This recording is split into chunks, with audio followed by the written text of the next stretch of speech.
Boycotter Amazon, boycotter Airbnb, boycotter les produits et services américains. C'est pas si simple que ça, riposter à la menace tarifaire de Donald Trump, notamment pour les municipalités. Mais concrètement, qu'est-ce que les municipalités peuvent faire pour contrer les tarifs que veut imposer Trump? La municipalité de Sainte-Luce a fait un premier pas en ce sens en adoptant une résolution pour boycotter les produits et services américains, sauf certaines exceptions, afin de pouvoir favoriser les entreprises locales.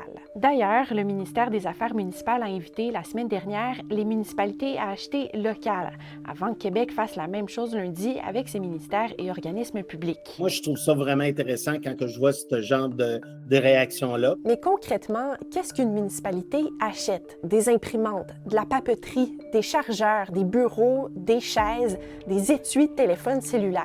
Pour vous donner une idée, la ville de Rimouski a acheté ce genre d'items sur Amazon de janvier à octobre 2024 pour un total d'environ 12 000 $.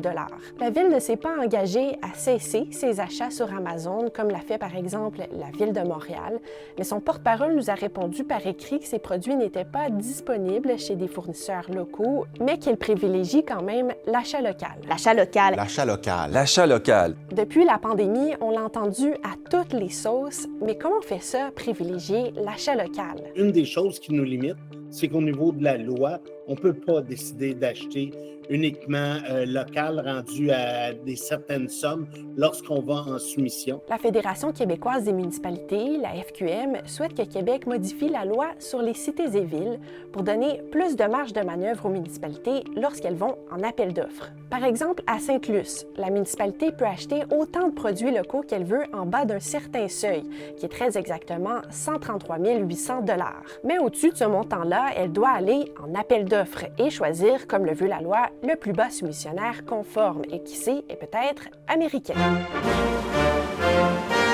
On comprend que les municipalités ont pas mal de pouvoir décisionnel en bas de ce montant-là pour acheter à peu près ce qu'elles veulent. Mais la FQM veut quand même aller au-delà de ça, même si on s'entend que les municipalités font peu d'achats de cette ampleur-là. Mais là, il y a un tour de passe-passe. Les municipalités peuvent prévoir des coûts d'avance si elles connaissent bien les règles du jeu. Mieux on connaît nos fournisseurs, plus on est capable d'adopter des critères techniques qui vont leur permettre d'entrer sur notre marché. Pour entrer sur le marché américain, par exemple avec des homards, il faut répondre à des critères de taille que très peu d'entreprises canadiennes peuvent se permettre. Ce qu'elle explique, c'est qu'on peut mettre des bâtons dans les roues des entreprises américaines au profit des entreprises canadiennes en mettant des critères précis dans les appels d'offres. La professeure nous met toutefois en garde. L'octroi des contrats municipaux doit rester transparent. Il y a très peu de personnes qui n'étaient pas méfiantes en matière de gestion contractuelle depuis 10 ans. On a tellement resserré les règles de la gestion contractuelle après la commission Charbonneau. Daniel Pilette recommande donc aux municipalités d'aller chercher l'aide d'un expert en gestion de contrat. Comme quoi, parfois, on ne doit pas faire cavalier seul sur l'échiquier international. Échec et mat!